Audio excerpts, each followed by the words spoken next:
Welcome to Global Connections with Robert Siegel, navigating the new normal, presented by the American Friends of Rabin Medical Center. Our monthly Leaders Forum addresses vital issues facing society and technology, real estate and medicine, technology and science. My name is Dr. Joshua Plow. I'm the Executive Director of American Friends of Rabin Medical Center, AFRMC, a 501c3 national American charitable organization based in New York City. We at AFRMC represent Israel's premier hospital, Rabin Medical Center in Petah Tikva in Greater Tel Aviv, the leading institution named in honor of Prime Minister Yitzhak Rabin. The hospital is a model of coexistence, as it serves 1 million patients annually from all ethnic and religious backgrounds with the same compassionate care. Please support our mission in this free public affairs program with a donation of any amount. Visit us, American Friends of Rabin Medical Center, online and donate at afrmc.org. Join us on social media, on Twitter, Instagram, LinkedIn, YouTube, and Facebook. We depend on you, our audience's support, to help the hospital in Israel. So thank you if you can contribute any amount. Our host and moderator for Global Connections is Robert Siegel, former host of All Things Considered on National Public Radio for 31 years. Over the course of an hour each month, Global Connections features guests who Robert Siegel interviews as they explore important issues in our world. Today's Global Connections topic is the future of U.S.-Israel relations. Thank you to our very special guest, Ambassador Martin Indyk of the Council on Foreign Relations, Lucy Kurtzer-Ellenbogen of the United States Institute of Peace, and David Makovsky of the Washington Institute for Near East Policy. And now, Global Connections with Robert Siegel. Thank you, Josh. When Israelis voted in November for a new Knesset, a new parliament, it was the 5th time they voted in just 3.5 years. And it was the first election to produce what appears to be a relatively stable coalition. 64 seats out of the 120 in the Knesset are led by the country's longest-serving prime minister, Benjamin Netanyahu. But as things have turned out, the alliance of parties behind the prime minister may be the only stable aspect of Israeli political life today. Netanyahu and his allies, including religious parties and those from the far right, support his effort to weaken Israel's Supreme Court. Hundreds of thousands of Israeli protesters call that a threat to Israeli democracy. Meanwhile, on the West Bank, violence between Palestinians and both Israeli forces and Jewish settlers has been so intense as to suggest that a new intifada, a new Palestinian uprising, may be in the offing. All this while the prime minister remains on trial for corruption charges, a condition from which he conceivably could liberate himself if the new law weakening the judiciary is approved. If all this weren't enough, there have been reports of Israeli high-tech firms moving money out of the country, the capital flight that undermines Bibi Netanyahu's main claim to success as having nurtured Israel as the startup nation, and military reservists, some from elite units, have said that they will not show up for duty out of protest against the bill to weaken the judiciary. Where is all this headed, and what, if anything, should the United States say or do about it? Those are difficult questions, and we have a panel that's well up to addressing them.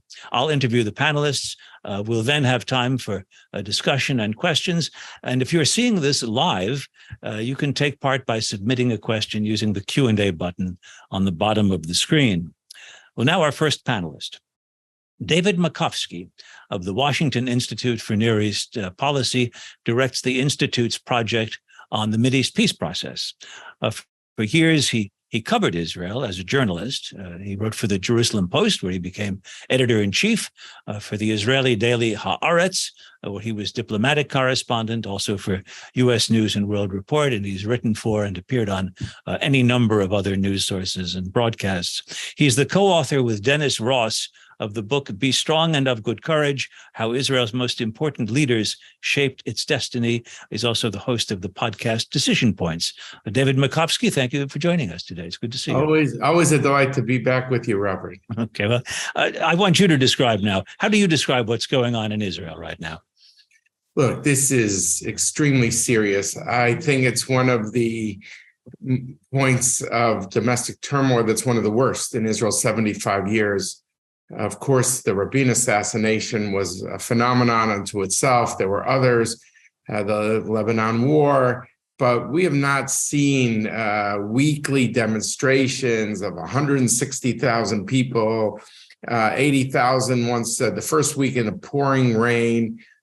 We've not seen, as you said, the elite officers, refusing to show up for training sessions. This is unprecedented. We're on uncharted waters here. I would just say that, Robert, the secret sauce of Israel for 75 years was the social cohesiveness of its people. They might have policy disagreements and they fought them, very vigorously, but this cohesiveness was the national resilience of the people, that they felt they were in the same boat together, and therefore they could withstand all their enemies, whether they were state actors in recent decades, non-state actors, Iran, etc. But that social cohesiveness was a given. You didn't feel the social fabric was being ripped. Yeah. And the idea that people might not have an independent judiciary was unthinkable. It's not like America, where we have a constitution, a Bill of Rights, term limits, bicameral Congress, an amendment system, 3/4 of the states to amend a law. It is, we have a federal, a state system. We have a lot of protections. What Israel has is the Supreme Court. They have what's called a basic law. It's a constitution in the writing. It had not been finalized. It's done by chapters, so to speak, but because they couldn't agree on religion and state since 1948. But the court has been the bulwark and has been really the checks and balances for Israel. That would come under attack is so unthinkable. That's what's bringing people to the streets, and I'm very worried that social fabric that has been so essential is now being ripped, and we shall see how this plays out in the coming weeks. But this is high noon in Israel. It is the most dramatic domestic crisis that has nothing to do, with foreign policy, although it has implications for foreign policy, no doubt. But it is of a domestic turmoil of something I've never seen. And I must say, as someone who usually likes to see the cup half full, I'm probably more worried than I've ever been. Although there's all these talks of compromises and hope that the president is the off ramp, that is the Israeli president Herzog is an off ramp for that crisis. But I'm sure we'll discuss it. The protests are they're loud, they're passionate. The numbers are amazing. But the protests don't seem to shake loose anyone from Netanyahu's coalition in support of this policy with respect to the courts. What is so important to members of the governing coalition about supporting this law that reduces the power of the Supreme Court?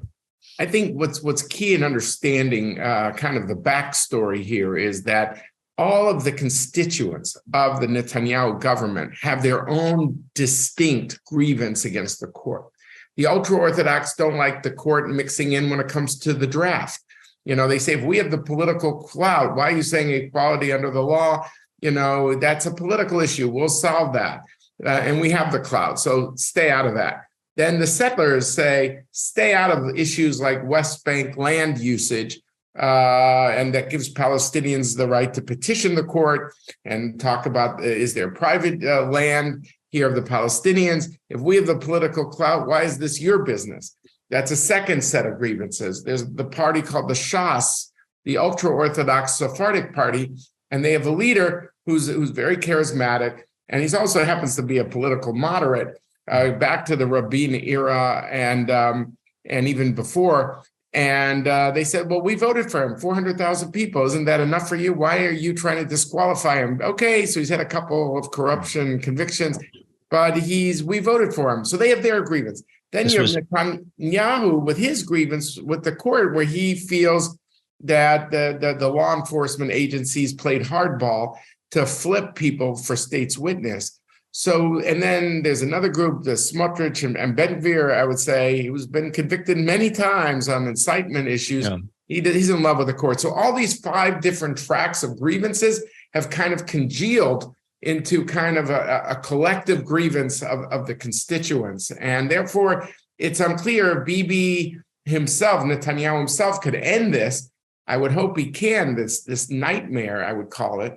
And but just know that each one of the constituents has their own beef with the courts. Turning once again to the protesters. The protesters include Jews of the political left, right, center. They don't seem to include any or very many Arab Israelis. That's true. It's a great observation. It's true. I mean, on one hand, I've been so inspired by what you just said about left, center, right, people with kippot, not kippot. It's not just a Tel Aviv high-tech phenomenon. That's what gets the attention. But you've had demonstrations in virtually every city of Israel, but of Jewish Israel. But the Arabs have not always felt the court has been on their side, and they have kind of stayed out of it. Sometimes a reporter will be able to get them to say certain things, but they are not a key component of this. And I think that is, to me, is like a fly in the ointment here, that they have not been as vigorously a part of it, because what the court does more than anything is it understands the nature of democracy for some is that it's majoritarian. But really the power of the courts, in no small measure, is that it protects minorities like the Israeli Arabs. And so it's very sad to me that they don't seem to see that. They see where the court has not ruled enough in their favor, but they should realize without the court, the majoritarian impulses here, I fear, would come at their expense. Well, just one other question, David. I mentioned that you've co-authored a book with Dennis Ross about 4 Israeli leaders: Ben-Gurion, Begin, right, Sharon, Rabin. Each one had some critical turning point. Yeah. Bibi Netanyahu has been prime minister longer than them. Right. Is this his turning point? And is it a sharp turn to the right that will mark the rest of his career?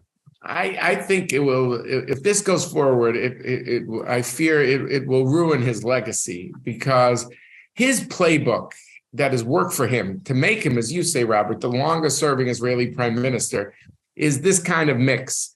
It's a mix of incredible economic prosperity. Israel's GDP per capita, I'm not talking about overall GDP, but per capita, according to the World Bank, has just eclipsed Germany. It has eclipsed Britain. It has eclipsed France. It has eclipsed Japan. And that's the high tech, with 15%, I think, of the workforce getting over 54% of the exports that are high quality exports. That's part of his legacy. The other part of his legacy is that he's actually, while he talks tough, he's very been risk averse. He's never sent Israeli troops into combat on the ground, believe it or not. There was a moment when Martin and I were in government where he sent them for a mile or two into a tunnel in Gaza just to make sure they didn't dig under a kibbutz. But he understands, he lost his brother in combat, Yoni, and then Entebbe, and he understands what one fatality does. The public likes the fact that he usually tries to take calculated risks and not reckless risks.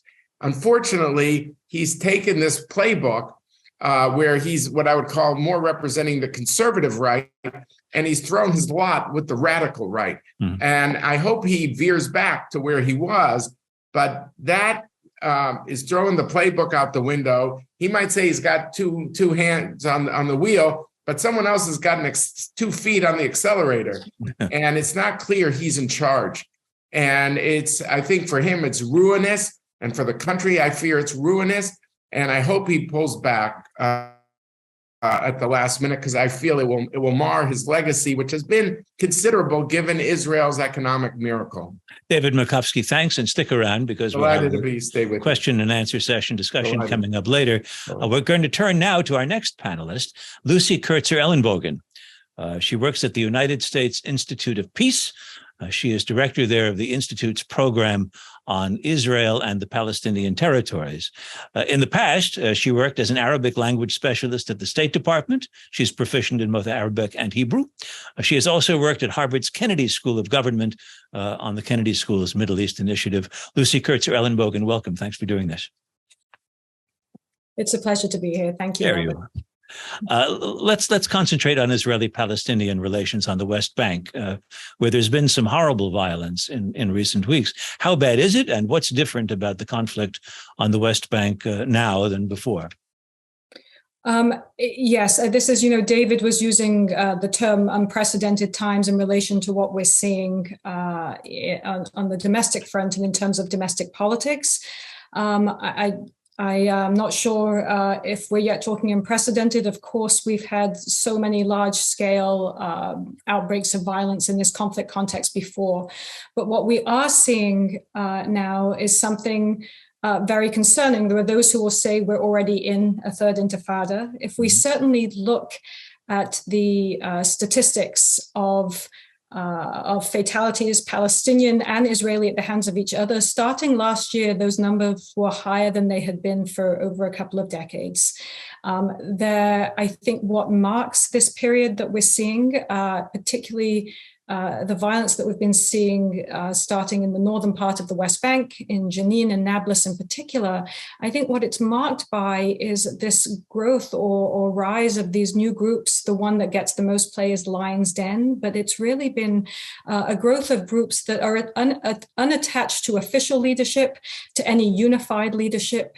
It's really a sign of a younger generation in particular, full of despair, who's decided that the Palestinian Authority does not represent them, that the Palestinian security forces are not able to protect them or to resist the occupation the way that they would like, and so are taking up arms. And this is what you're seeing playing out in the West Bank with repercussions. The Israeli army feels that the Palestinian security forces do not have control. They, in fact, don't have control in those areas. So they are coming in. You're seeing these firefights with large-scale casualties and fatalities. And of course, we've been seeing terrorist attacks also against Israelis. So this cliche term cycle of violence is certainly where we're at right now. Yeah, the most dramatic cycle that actually managed to pierce the global front page's preoccupation with Ukraine or here with American politics was what happened after the shooting deaths of two Israelis on the West Bank, two settlers. The retaliation was effectively a Jewish settler pogrom of a Palestinian town. Absolutely. And it was striking to hear that term very accurately used by Israeli officials and military officials too. What you're describing, there was a terror attack, a shooting of two brothers, Hillel and Yagel Yaniv. And then, as you said, a group of extremist, violent settlers went rampaging through, conducting a pogrom in this town where this happened, killed one, Sameh Aktash, several injured, and cars burned, properties destroyed, really the likes. This is where I think we're starting to see, I think we can use the term unprecedented, this kind of retributive, extremist retaliation from certain pockets of the settler community. These new groups that you speak, you mentioned Lion's Den as one of them. Just the name suggests more of a gang than a political movement. Actually, I mean, it used to be one thought of the armed groups that were part of Fatah al-Aqsa Martyrs Brigade and other groups that were Islamist and that were related to Hamas or Palestine Islamic Jihad that was backed by Iran or something. Are these groups? Do they have some ideological flavor to them, or are they sponsored by larger actors in the region? What do we know about them? I mean, what you're certainly seeing, and I actually think you're seeing some of these larger actors that you're mentioning, Palestinian Islamic Jihad, even Hamas now getting in the game, and Al-Aqsa Martyrs Brigade associated with Fatah. You're definitely seeing some of these individuals who will express affiliation or ideological affiliation with those groups. I think you're seeing some of those groups trying to co-opt the moment, I would even say, and claim that mantle of resistance that is really being taken up by what I think initially started as young individuals who felt very disaffected by these groups that had dominated the scene before. I think what's actually interesting about what you're seeing here is you're seeing some strange bedfellows. You're seeing Palestinian Islamic Jihad affiliated fighters finding common cause and fighting alongside Al-Aqsa Martyr Brigade, Fatah fighters groups, and Hamas even. There's a unifying component to the resistance here. And again, I think we have to look at the generational component. These are young men primarily, and what we know from consistent polling and just from what we've seen, those who've spent time on the ground, the attitudes of that younger generation are feeling that they're at a point of desperation. They have nothing to lose. They have leaders who do not represent them, and that they need to take matters into their own hands. Explain to someone who hasn't been following this closely, where does the increasing violence on the West Bank, where does it, if it does, where does it intersect with the controversy over the judicial reform bill in Israel? What's the connection between the two? So that's a complex question in the sense that I think there are many ways to answer that question. I think that one of the interesting things, David was talking about the protests and who's been showing up at the protests and who hasn't been showing up at the protests. There, as David mentioned, and you both discussed in this previous segment, a fascinating ideological diversity of those who are out on the streets protesting the proposed judicial reforms in Israel, those from right, those from left, center. In the early days of the protests, some of you might recall that strikingly, I think the first time there was a large-scale gathering, there was a point where there were protesters who showed up with a Palestinian flag and who were sort of protesting, were very much in line with a sort of more left-wing pro-Palestinian rights perspective. And the organizers of the protest basically said, you need to take that flag down. If we want to have unity, purpose on this protest, we cannot bring the Palestinian issue into it, right? The idea that this is the issue, and we saw this with the prior government, the government that preceded Netanyahu. If we remember, we had a very broad and unprecedentedly broad ideological and political sweep in that coalition. And the way they held together for as long as they did is to make sure that they only dealt with issues around which they could find consensus. And they knew that one issue around which they would never find consensus was with how to handle the Palestinian issue, the occupation in the West Bank. And so I think that the question you asked to David of why aren't we seeing Arab citizens in the streets of the protests, I think if you ask many Arab citizens, that's a matter of concern for them. They feel that concern for democracy stops. In their mind, they would say that the ongoing occupation is fully connected to democracy in Israel. There are those in Israel that say the Palestinian issue is a security issue, and that is separate from what we're looking at when we look at the fate of democracy. But the other piece that David mentioned that's relevant to your question is, remember, in this coalition and very much pushing for these legal reforms are those with an interest of expanding the Israeli footprint in the West Bank. Bezalel Smotrich, Itamar Ben-Gvir. These are both people who would like to see annexation, who would like to see Israeli control over the full sweep of the West Bank, and who, let's also take note of the fact, are both in senior positions of control over the security situation in the West Bank, which has been a particularly provocative ingredient, I would say, added to this, right? These are two men who are known to be on record being being convicted of incitement, racist statements, very a clear view of, let's also recall that Bezalel Smotrich the other day caused, rightfully so, great international pushback and condemnation when he suggested that Hawara, after this pogrom that you mentioned, should be, I think the words were, wiped out. So you cannot disconnect what is happening on the domestic Israeli scene, I think, from the reactions and the sentiments that you're seeing also in the West Bank. Just a last question for you, Lucy. There was a great deal of criticism of Smotrich for saying Hawara, the scene of this pogrom, the whole place should be wiped out, which I think he then in some way claimed that it tried to back away from. But there were no consequences for what happened at Hawara or this mounting violence on the West Bank. I mean, the U.S. has criticized that behavior and suggested there should be accountability. But do we expect that the people who committed the violence will actually be tried for what they did? Well, I think that one thing that many analysts have been commenting on is what happened in the wake of the pogrom in Hawara. There were arrests. There were then some people released, and there were some that pointed out that the reaction was very different than you might see, or distinct in how the Israeli authorities handle arrests after there's been sort of Palestinian perpetrators. I don't know. I'm not following closely the how this is playing out legally, or where that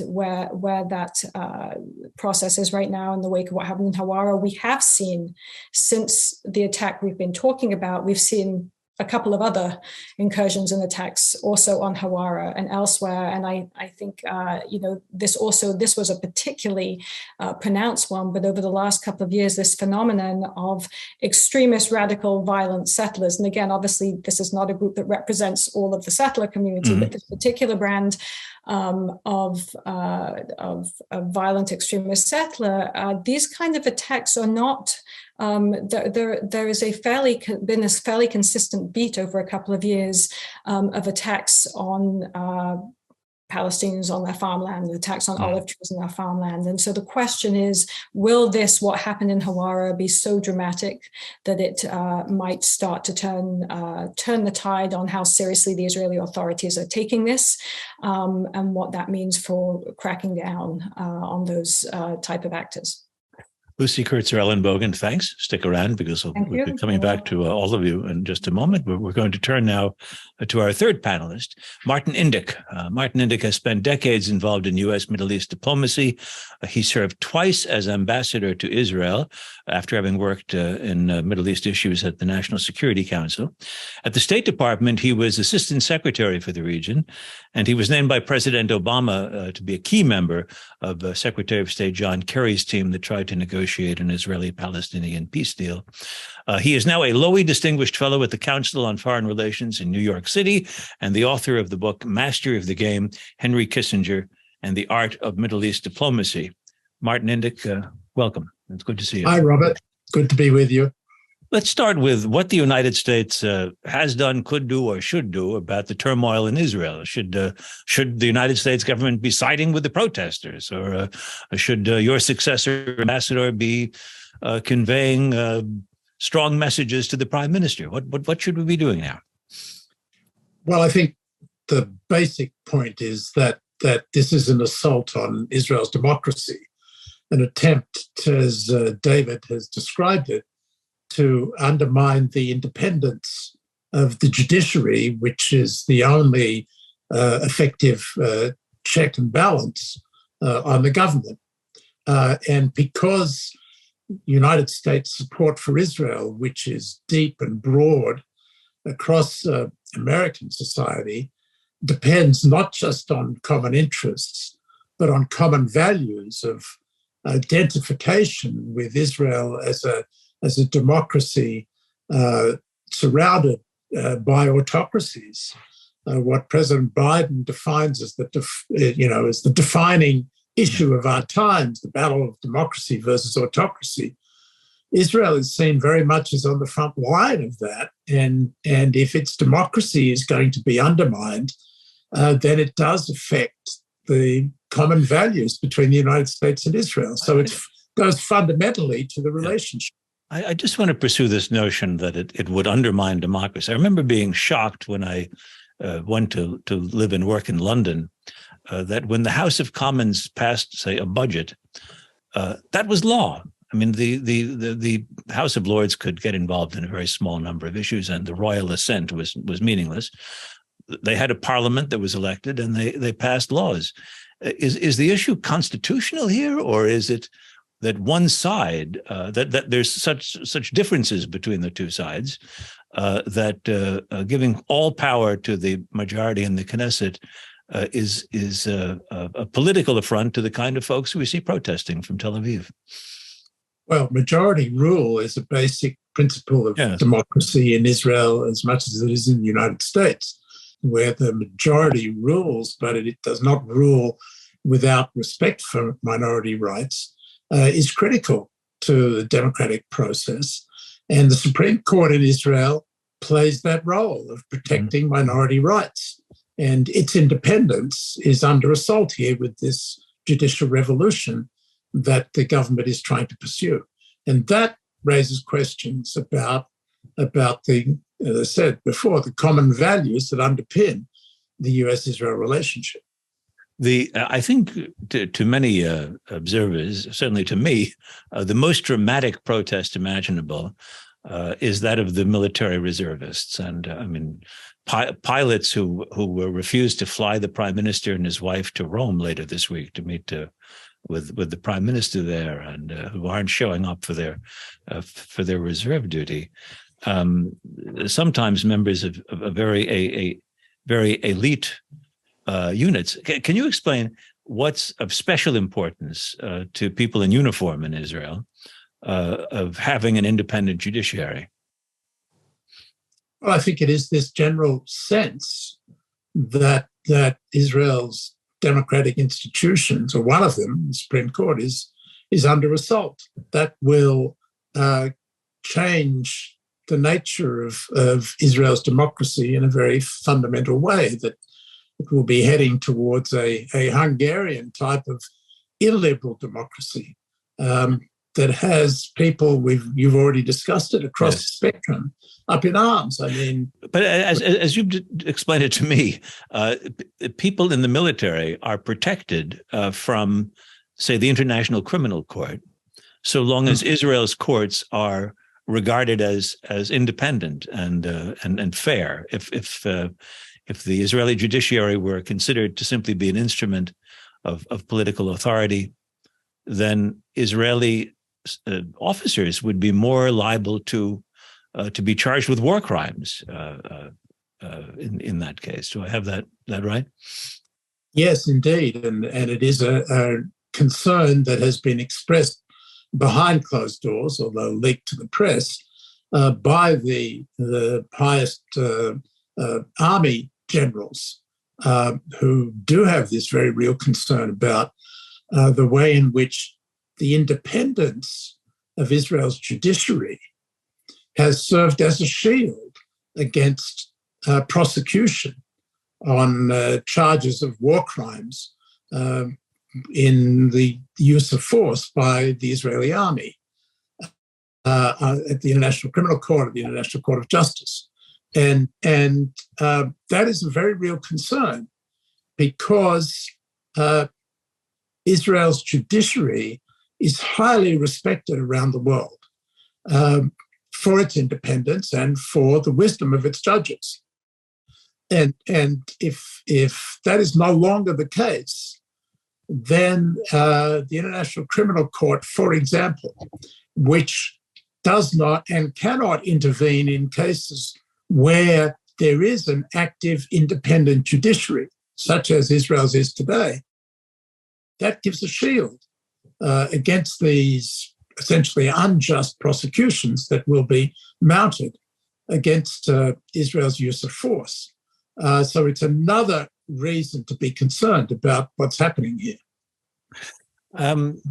If I were a cynical supporter of the government in Israel, I would say I hear the Americans and a lot of the Europeans are very upset about what they're seeing going on in Israel right now. But after a while, they always forget about these things, and life gets back to normal. And there's a shooting of an American journalist on the West Bank. It's a big deal for a week, and then it's in the back pages, and people forget about it. There were big joint military operations with Iran recently, certainly suggesting that the relationship with Israel is quite strong. Would I be right in saying there really aren't any strong international consequences to what we're doing here? Well, I think it's hard to say. One would have to note that just as the revolt of civil society in Israel is unprecedented. Yeah. As David and Lucy have suggested, the reaction in the United States is also unprecedented. I mean, it's unusual to see Mike Bloomberg, Mayor Mike, writing an op-ed in the New York Times critical of Israel. Tom Friedman has now written 5 in a row yes. Articles on this.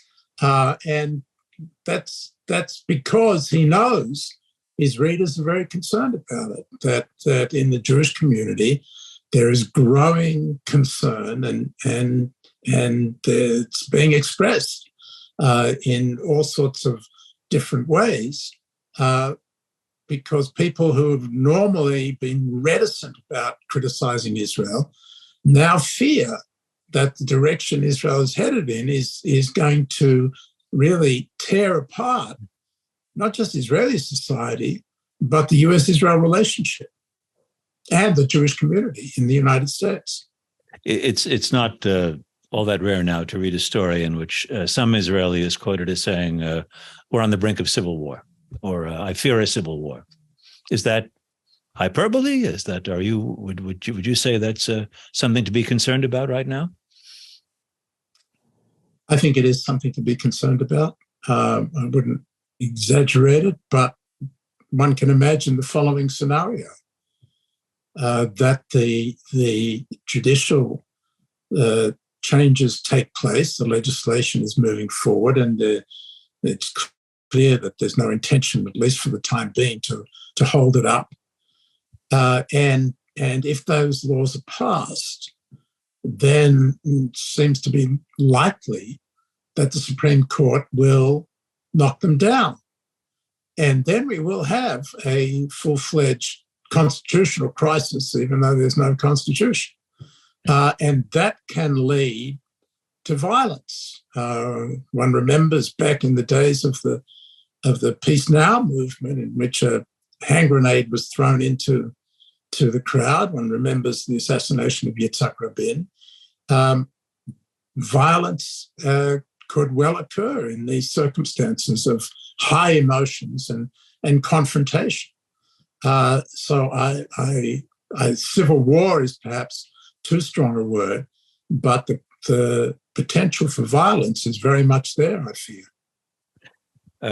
You've actually managed to find something to be optimistic about, and at least in the protests that are taking place in Israel, and it does relate to the fact that these do not address the issue of the relationship with the Palestinians in the West Bank. These protests. So, do you think it's possible that a new center is being found in Israel? It would ultimately have to address the issues of the Palestinians in some way, but might have a better chance of coming together by not doing so right now.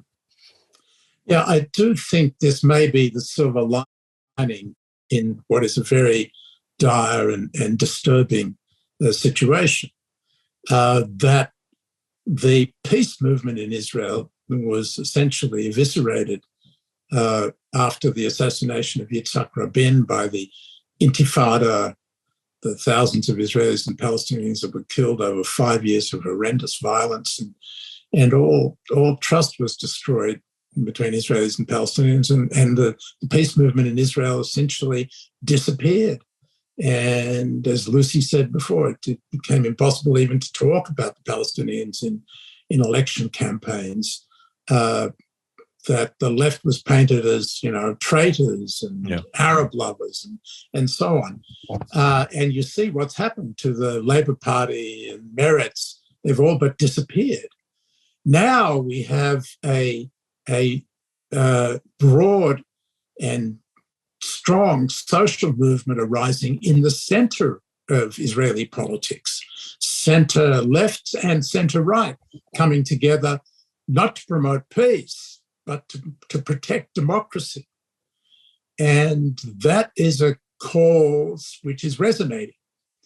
If, and we still haven't seen it yet, but if the political leaders of the center, Gantz and Lapid in particular, are able to ride this tiger into a political direction that manifests itself at the polls. And we already see in the public opinion polls that Likud is falling quite dramatically and the center is rising. If that translates into votes at the ballot box at the next election, we could well see the center taking power in its own right and undoing the laws that may well be passed during this period. Ambassador Martin Indyk, thank you very much. Stay with us. I'd like to bring back David Makovsky and Lucy Kurtzer-Ellenbogen so that everybody can be here. And first, I'd just like to hear very, briefly from each of you, certainly from David and Lucy, what you've heard from the others and what you'd like to comment on from your fellow panelists. David Makovsky, some additional remarks? I think the three of us are in basic agreement. I don't see any fundamental differences. I mean, what Martin said about shared values, that's been at the heart of the U.S.-Israel relationship. It's what I think attracted people like Harry Truman, John F. Kennedy, Ronald Reagan, Bill Clinton, and virtually every American president. The genius of the U.S.-Israel relationship was when asked, is it shared interests or shared values? The answer was yes. It was both.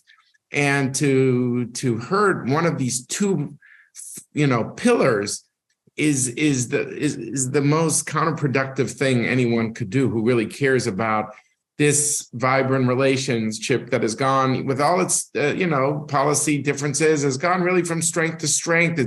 It's deepened dramatically as we look over these 75 years. So, I think, I very much identify with what Martin said. I also identify with what Lucy said. I mean, look, in a certain way, we're looking at a black swan moment of history. If this doesn't reverse course, we're seeing a situation where, due to maybe a trial of the prime minister, and you could say a boycott, no doubt, of the center and left, he goes with a hard right group, and that leads to this destabilization almost. With the judicial, I don't call it reform. I call it, it's at least an overhaul, if not a revolution, that really rips at the social fabric. And it does what Lucy says, which is it leads to a radicalization in the West Bank, this hard right government. And then, God forbid, there'll be also terrorism inside Israel. I mean, it'll just keep spiraling. Yep. It's a moment of where, like a domino moment, that I feel very greatly. It's a black swan moment. And, I hope that they stop before the brink. We didn't really get into this yet. There's all sorts of compromise proposals out there. I saw just before we went on the air that Smotrich wrote a Facebook post for the first time in a really long letter to the Israeli pilots, saying what I said about Huwara really damaged your trust in the military. Now, it did more than that too, but that's a whole conversation. But I'm just worried that this, what I called in my remarks, Robert, the difference between a kind of a right of center government that might have, been maybe conservative right, but not radical right. This is something different, and it's playing out in two different arenas, all in a negative way. And I just hope and pray that there's a pullback. We haven't really, I think Lucy referred to it, but, with Ramadan and Pesach coming up, converging for the third year in a row, you've had the Intel people meeting. There was a meeting in Aqaba. I think there's supposed to be a second meeting in Sharm el-Sheikh, which might not have been announced yet, before Ramadan. But it had a public side that all the intelligence agencies, Israel, the PA, Jordan, Egypt, the United States, all thought, let's put a lid on this. Let's stabilize the situation. But it's hard to do that when you've got all these dynamics going on. Yeah. And it's not all on Israel either. I want to be very clear about that. That, the PA has lost a grip in Jenin, in Nablus. And that's also a part of it if we have a time to go into it. But I think we all are, I don't know, I think we're all three of us are all pretty much on the same page. Lucy Kurtzer-Ellenbogen, you have some comments you'd like to make on what you've heard from your fellow panelists?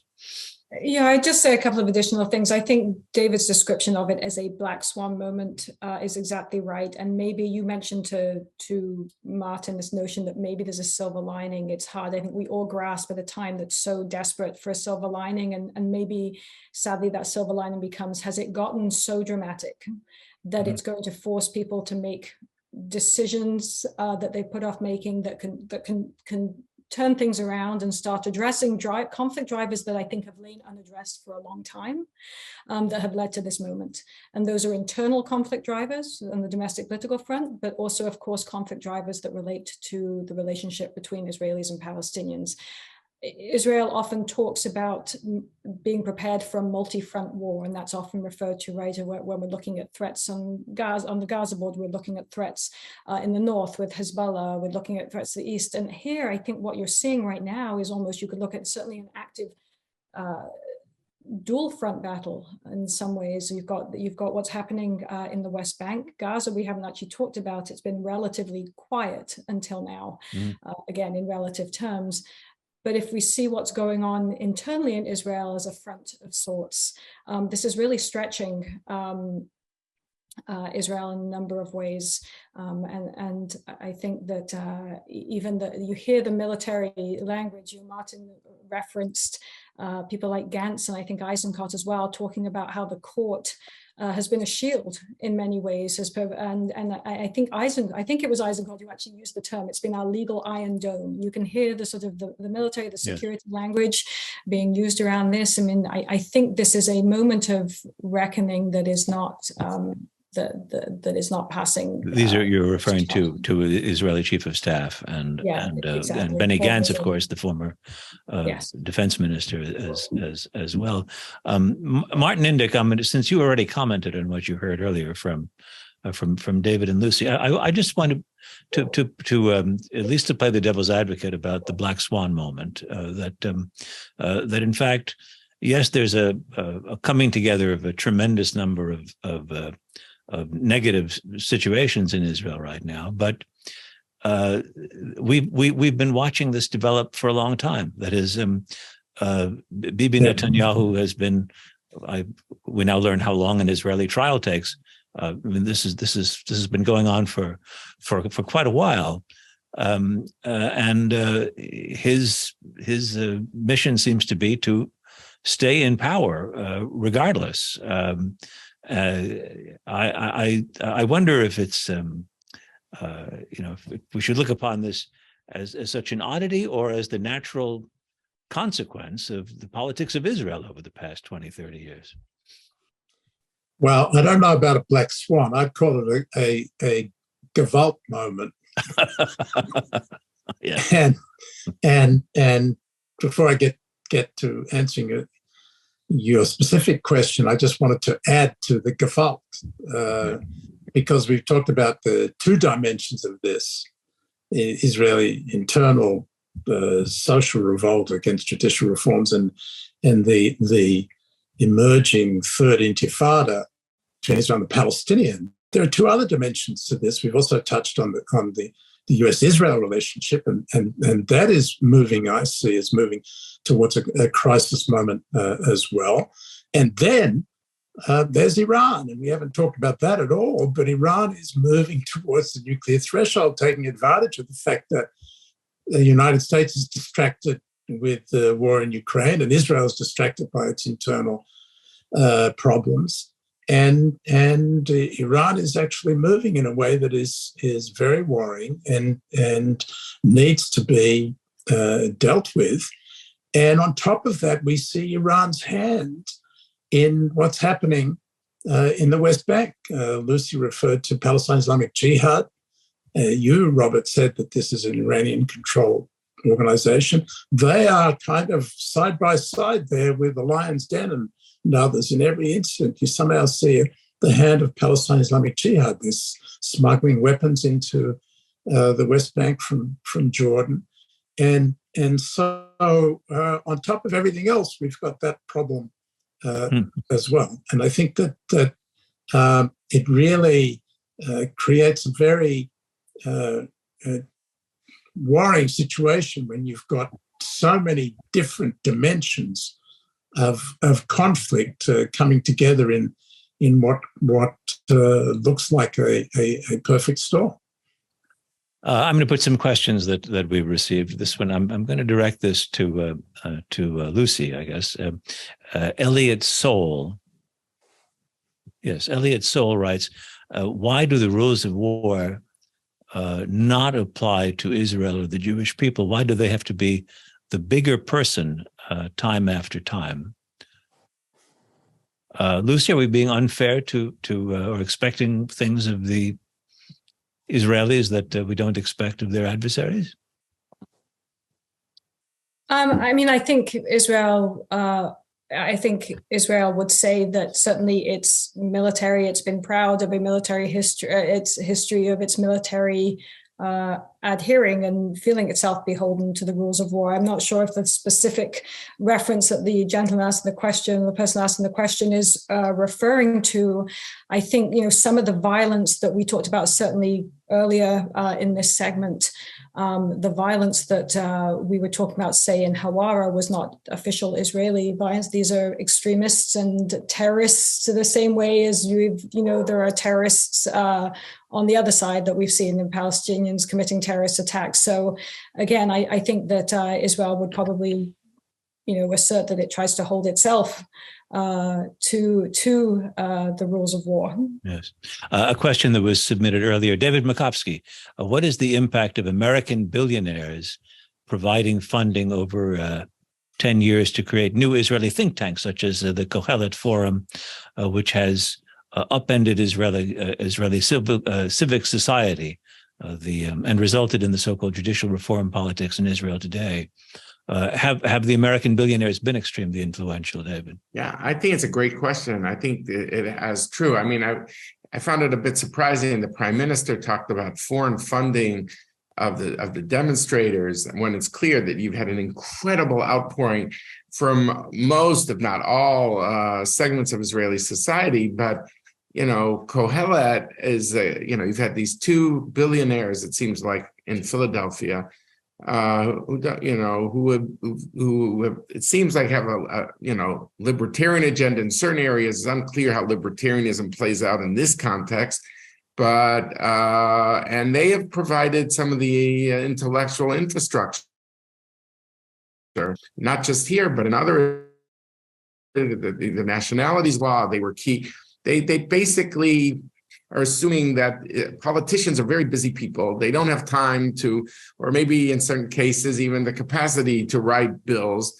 If there's a think tank that could write the whole bill for them, then I think that helps some of these causes. To be fair to two people who I disagree with, of course, pretty strongly, Yariv Levin and Simcha Rothman, this has been a personal preoccupation, obsession, depending on your views, for a long time. So I don't think Kohelet was able to impose an agenda on people, but I think it took people who wanted to go this way and provided them with some of the policy infrastructure in terms of that framework. And so I think that is definitely a piece of this. And I think it's a very good question. Martin, can I just jump in, yes, Robert, on go ahead, this, Martin. because it's interesting. I think people will be interested to know that this Kohelet think tank, which is behind the drafting of the legislation that's causing such a problem, its senior economic analyst today wrote a piece criticizing the legislation and expressing deep concern about the effect it will have on Israel's economy. So even within the think tank that is producing this, you've got dissent. And I think that's reflecting how controversial it's all become. Right. I think to just pick up on Martin's point, look, the president of Israel, Herzog, has tried to gather some of these think tanks. There's a group led by Yedidia Stern of the Jewish People Policy Institute. And they're sitting with Kohelet, they're sitting with others to see if there's any common ground. Moshe Kapel, who's the president of Kohelet, has also dissented from some of Levin and Rothman's decisions. So it would be interesting if somehow these think tanks could help the off-ramp of Herzog. But we haven't had a chance to discuss that yet. But right. He doesn't have power, but he has a kind of a moral authority as president. He's very well respected. He won the biggest vote in the history of Israel as president. He's a problem solver. He's very bright. And I'm glad that he's using think tanks as both someone who's in a think tank, and Martin and Lucy were all in think tanks. And I'm glad he's trying to use think tanks to solve a problem as well. Well, let's talk a little bit. I'll hear from the others about the role of Isaac Herzog, whose father was also president of Israel. Yeah, the joke, they call him Herzog II. Herzog II, right? And his brother is I think the Israeli ambassador to the United States, right, Mike Herzog. So this is, and the grandfather was the chief rabbi, Ashkenazi chief rabbi. So it's a pretty illustrious family in Israel. I thought that his original ideas, correct me if I'm wrong, Martin, but his original ideas about a compromise were about making it needing more than 61 votes in the Knesset for the parliament to overrule a ruling of the court, so that you could, once you get any problem down to a number, you could bargain for some other number. It would take 2/3 or whatever. I don't know. That didn't seem to be greeted very enthusiastically by the protesters. Does a program, does a change like that actually have the possibility of solving the crisis over the court reform bill or overhaul? Martin? Potentially, yes. And I think it's important that we have this effort to try to pull back from the brink and reach a compromise. And in theory, it should be possible. It's about moderating the question of how many votes it would take to override the Supreme Court judgment, who has how many votes on the committee to appoint judges, whether the government has a majority there or is more constrained in that regard. There are sensible solutions and a recognition that it wouldn't be such a bad idea to make some changes in the way that the appointments are made or the court is able to intervene. But in a situation where emotions are running so high and the street is really worked up about it, the chances of actually being able to get a compromise that can garner the support of a majority of people is going to be a real challenge. And it's not at all clear at this point that it's going to be possible. The leadership of the opposition, that is to say, Yair Lapid and Benny Gantz, the centrist leaders, are both insisting that before there can be any consensus compromise, there has to be a stop to the legislation. And Levin and Rotman, the proponents, are pushing ahead with the legislation.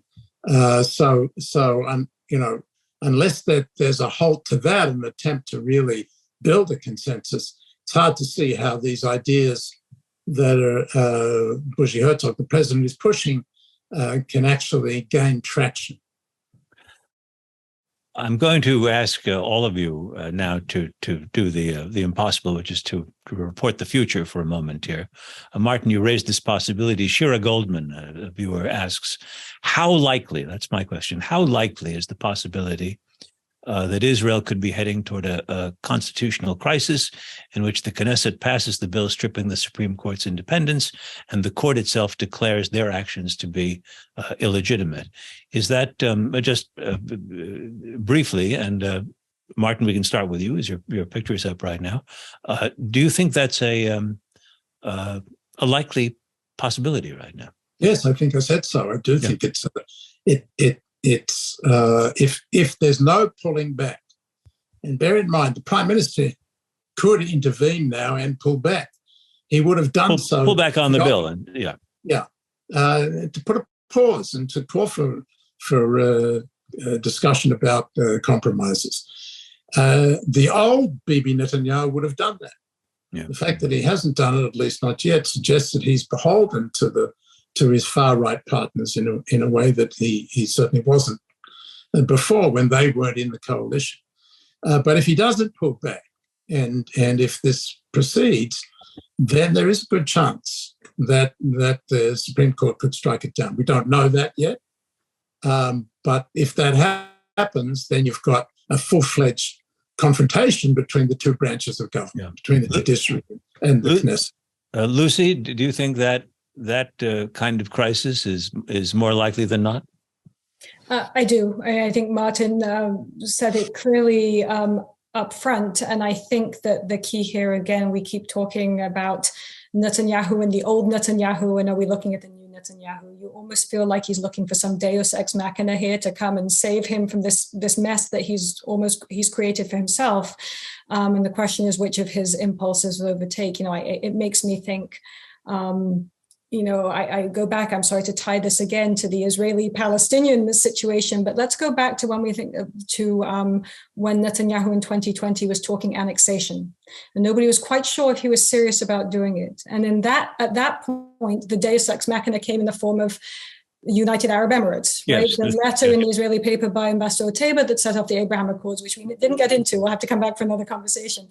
But is there some external factor here that Netanyahu's either waiting for, whether it's the centrists to say, we'll join a coalition and save you and agree to what you need on the legal front? I think that's the big question. That's the big question I have right now. I think he's looking to be saved from a mess of his own making. And David Makovsky, with apologies for all the things we haven't gotten a chance to talk about. Look, I'll maybe end on a counterintuitive, hopeful note here. Okay. And I agree with what Lucy just said. I almost, and it's consistent with what Martin said, which is, look, if Bougie can't do the off-ramp. We should say Bougie is what people call. Bougie, I'm sorry, the president of Israel, President Herzog. If he can't do the off-ramp, it's what Martin said. It heads towards this kind of constitutional standoff, where I think it's very likely they strike it all down. And it could be that Netanyahu, wants that, because look, here's a part that he doesn't have the public. If you look at the polls, only 24% want him to ram this through without a significant compromise. There's no pro-reform, as they call it, no pro-overhaul demonstrations at all. You've got Levin, Rothman, they all admitted they're ahead of their skis, that they try to do a classic Israeli parliamentary thing, come in maximalistic, and then end in the middle. But if you start in the middle, you're going to be much further over to the left than you would have liked. So, but what they didn't realize, this was a fundamentally different thing. When you play with the character of the state, people are going to think binary. They're going to think dictatorship, democracy. And so in a strange way, he knows, I think, from the people I talk to who I feel are close to him, he knows he's lost. He's lost the public. And now the only question is, how do you get out of it? And he might not feel he can get out of it. And he might welcome the Supreme Court as this Deus ex machina to say, okay, now let's talk.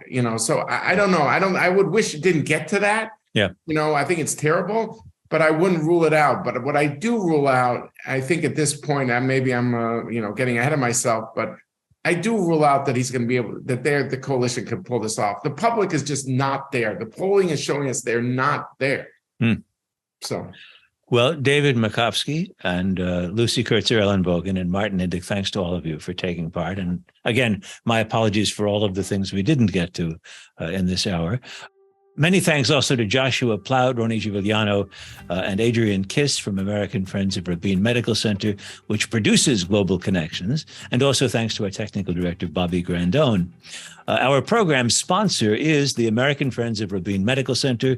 It's a 501c3 national charitable organization, which represents in the United States Israel's largest hospital, Rabin Medical Center in Petach Tikva in Greater Tel Aviv. The group's website is www.afrmc.org. Join us next month for Who's Afraid of Artificial Intelligence?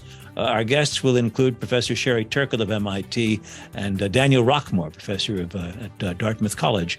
I'm Robert Siegel, and this has been Global Connections, Navigating the New Normal. See you next month. Stay healthy and stay safe.